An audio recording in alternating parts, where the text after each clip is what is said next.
Also, to just remain suspicious of every news that might confirm any bias you have about anything huge. domestic and foreign. Yeah. I have been seeing so many big accounts share bogus stuff all weekend, especially like the people celebrating allegedly in Iran in the tunnel. Old video. Bombs. There's certain bombs. Obviously, some of these rockets are real videos, others totally fake videos, other things. Everyone's trying to win you over. Color editing to make it look more. Yep. Just like they made Trump orange, they're making fires more bigger, but they're from like 2 years ago, 3 years ago. You know, we keep seeing stuff like that. So just be very careful of the things that are making you emotional. You know, when it comes to this war, because we've been seeing. I was just saying the other day how we were on IRL like a year ago talking about the hospital that was bombed. Yep. And we were like, maybe this is not even real news. It turned out the next day, bogus. You know, it was not exactly how they were portraying it as. It's a fog of war. And that's kind of become the norm nowadays. Yep. You know. Yep. And then not to mention AI stuff that's going to be pumped out. Yeah. I mean, I still don't have a sense that there's a lot of AI stuff used to try to trick people, I guess. I feel like, you know, I don't get the sense that is something that you see a lot of nation states doing now. They do propaganda in other ways. But that fog of war during the Arab Spring was, you know, I think there was a quote from an Eisenhower administration official, might have been Ike himself, that said, like, you know, this is all laying a bank of fog, the fog of war, and allows political operators in that fog to operate very shrouded, but yet right there in front of the public. And you're just like, we need boots on the ground. And what happens boots on the ground. when Arab Spring? What happened with that bank of fog? Yeah. All of a sudden, you have 2 million to 10 million. That's literally the range of the estimates.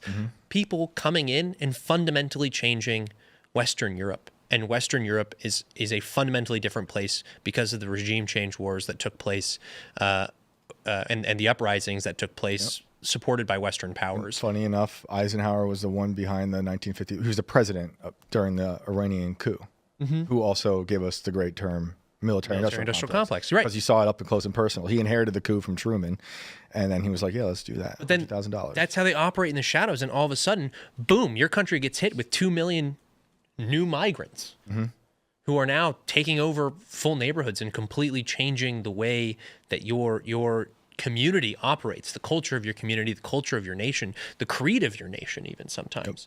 And that could be coming on an even larger scale, because we think that Shura is in charge of Syria. No, Syria is broken up into 4 different contingents, still all vying for power. It's going to be a contest between the Israelis and the Turks there. There could be a whole lot more bloodshed before that thing is over. Yeah. How's Libya doing? How's Iraq doing?